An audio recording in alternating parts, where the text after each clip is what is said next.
Hey guys, it's Rod with Civil Advantage Firearms Training here, and today we're going to talk about how to choose a handgun. So here's a video that I want to make for quite a while, but I've avoided making just because you tend to get, people in and they're purists and they're like, well, XD all the way, you don't know what you're talking about and stuff like that. And I enjoy learning stuff and I enjoy some debate, but I don't enjoy the odd idiot, coming by, barking off a bunch of stuff and then going back into the wilderness. It's not very productive. But I'm going to preface this video a little bit so you understand exactly what it is. So hopefully it can help and hopefully it's what you're expecting. So the whole video is my opinion only. That's it. There's lots of different opinions, and this comes from the perspective of just a real dude, of just a regular guy, right? So I'm not Jerry Michalek. I'm not Todd Jarrett. And that's a good thing. That's a good thing for you, because what's important to Todd Jarrett or Jerry Michalek is not going to be what's important to you, because they're not regular guys. They're sponsored shooters. They get their guns given to them. They don't have to pay for their ammunition, right? They shoot every day, their whole lives, right? So that's not you. It's certainly not me. So I'm just gonna convey to you in this video how I've made my decisions on the handguns that I bought, and I'm hoping that maybe there's a bit of information somewhere in here that can help you, and that's why I make the video. So that's exactly what it is. So now I've got some notes here just in case, because I don't want to forget anything. Now let's start it off with, I like semi-autos. You don't see any revolvers here on the table because I don't know anything about revolvers. I've never been a shooter of revolvers, so I have nothing to offer you. I'm sure there's a ton of videos here on YouTube that deal specifically with revolvers, and those would be far better than any video I could do. So I'm only going to talk about semi-autos. So, how I've made my personal decision about handguns. One is I have chosen 3 of the most common handgun platforms in the world. And here's why I've chosen them. Overall, I have the Glock. Then I have the SIG. So in my case, an NP22, which is a SIG P226 copy, the Chinese one. I'll get into why I chose that one in particular. Not a real SIG, but it's about 60% of the way to a real SIG. And I chose 1911s as well. So let's get into that. The reasons why I chose these 3 pistols overall are that they have very easily available parts. So parts for SIGs and Glocks and 1911s are everywhere, right? And let me tell you why that's really important. It's important because here I have a front sight missing off my Glock. And you know how long it's been missing? It's been missing for about 4 months. I lost the front sight on this gun 4 months ago, and I haven't been able to get a front sight for it. The big reason why I haven't got a front sight for it is because I don't want to pay, $80 for a tritium front sight. I just want the regular one. But you know what? I called 5, 6 gun shops, and you think any one of them would have that $6 cheapie front sight for me? No, 0. So if I'm having problems finding parts for a Glock, what do you think it's going to be like for me if I have a Walther P99? Forget it, man. So sometime I got to go to the States. I got to go I gotta order from Cheaper Than Dirt or something, get my $6 or $4 front sight and pick it up while I'm there. This little piece of plastic that's causing me all this stuff. So really important that you have availability of parts. And when you have the opportunity, buy some spare parts like firing pins, recoil springs, or something that you definitely want to have at least one spare of. Recoil springs are really important. I learned that myself. Again, I try to pass on all these lessons that I've learned to you guys and ask in return, give me your lessons so I don't have to learn the hard way either. But anyway, get some extra spare parts where you can. So also common magazines. Are magazines an issue? Oh yes, they are. So I chose Glock because you can get Glock. If anybody sells magazines, they sell Glock mags. Okay, super important. A magazine-fed firearm without a magazine is heavy. Maybe throw it at folks. That's it. It's worthless. Completely and absolutely worthless. So no magazine, no gun. It's even slower than a bolt action, as I said in the past. So you got to have lots of magazines, and you have to have magazine availability. Anecdote, story from this very morning. I mean, it's Sunday when I'm recording this. This morning, a guy calls me. He wants to take a combat pistol course. He's like, well, I got 2 mags for my, Next EM, Springfield Armory. And he goes, do you think I could even find 1 mag in this town? I've called everywhere. I can't get a mag for this gun anywhere. And it's a Springfield XDM, right? I'm not talking about some, exotic, Russian reproduction of an old TT-33 or something like that. Nothing like that. A commonly available pistol, like an XD, he can't find a mag for it anywhere.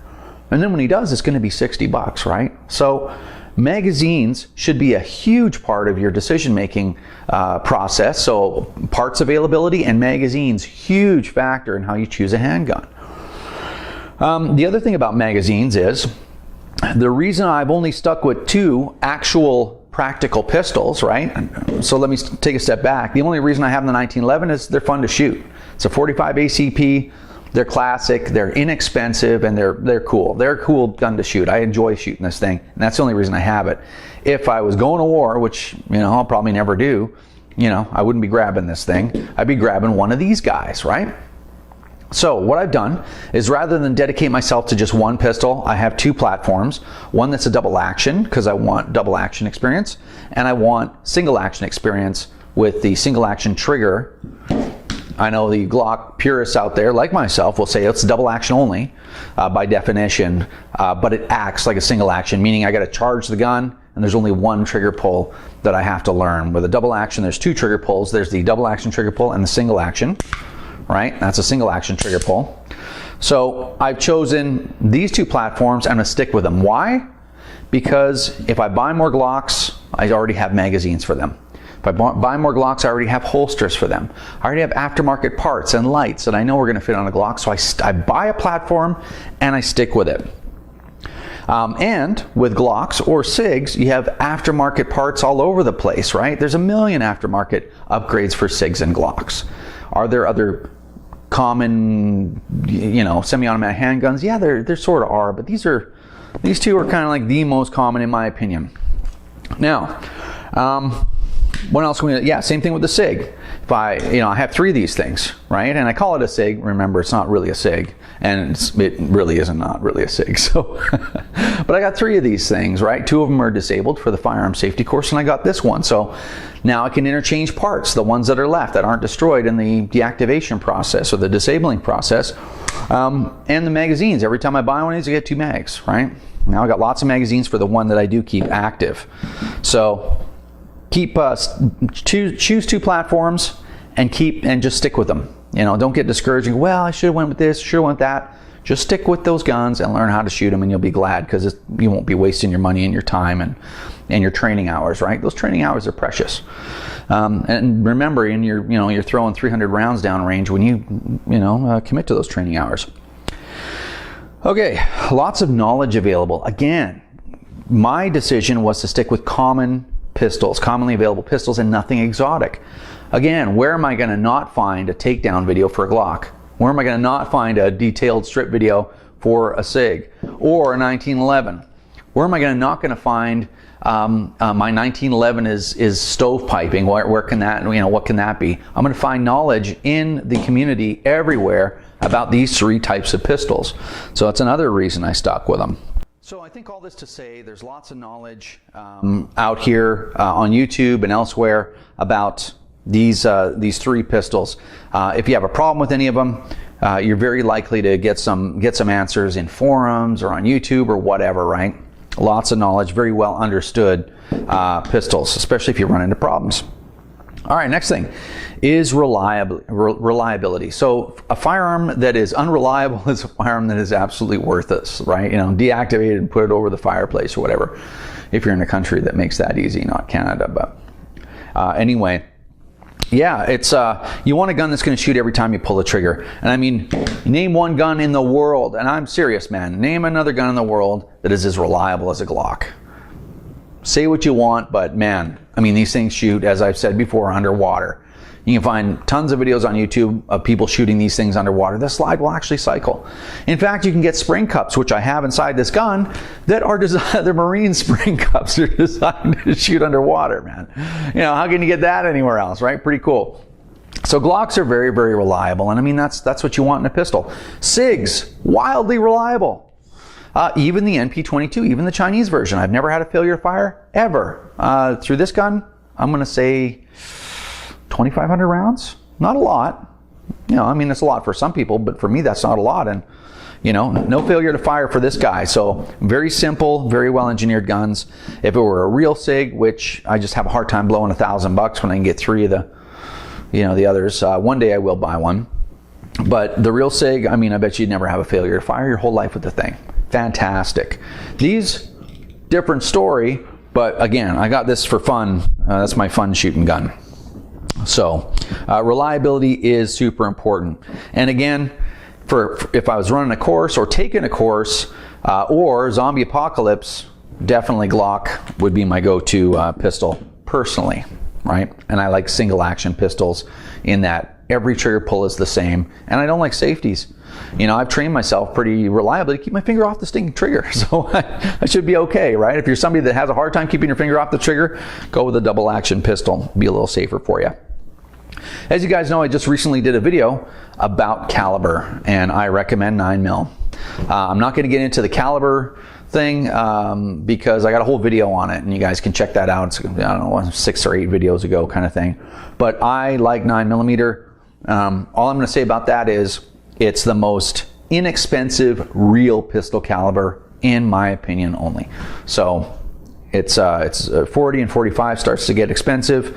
At least 9mm is good, and nobody's going to go, hey man, nice try, you shot me with a 9mm, didn't go through my jeans. You know, it's a real cartridge.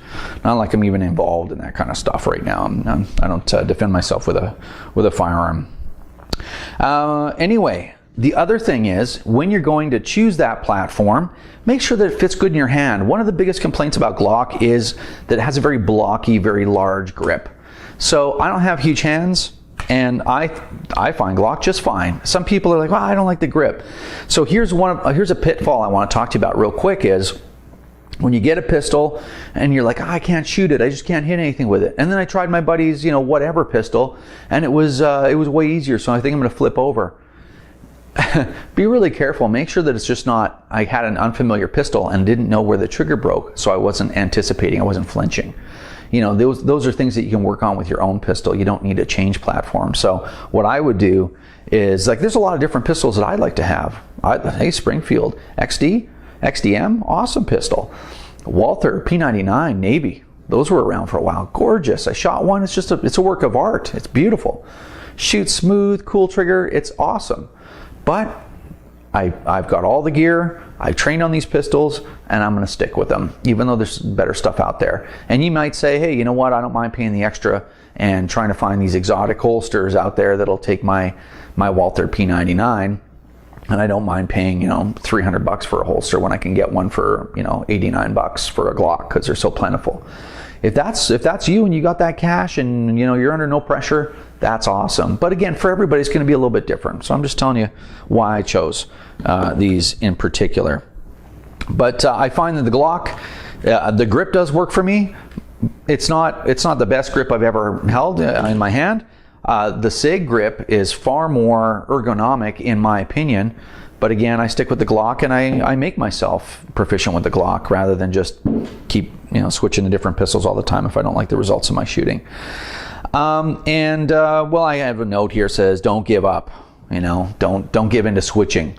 Buy your 2 pistols or your 1 platform, and then buy multiple pistols in that platform so that everything fits. You're going to save a pile of money when it comes to magazines and gear, and your training is going to, every round that you shoot is another step forward in your training with the firearm you're shooting all the time. So some other great guns.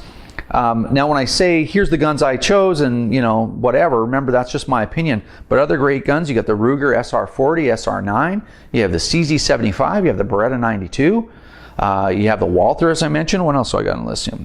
Steyr, MA1. You know, there's tons of beautiful, awesome pistols out there. But even if you choose one of these more exotic pistols, which I'm going to call them exotic, buy the gear for that and stick with that platform. I think that's the best way you can do it. So in review, get one that fits your hand pretty good. Try to stick with the most common platforms out there. Buy spare parts if you possibly can. Invest in magazines. With a pistol, you should have at least 6, but 8 is better. Try to stick with pistols. The more common the pistol, the less expensive all that gear is going to be.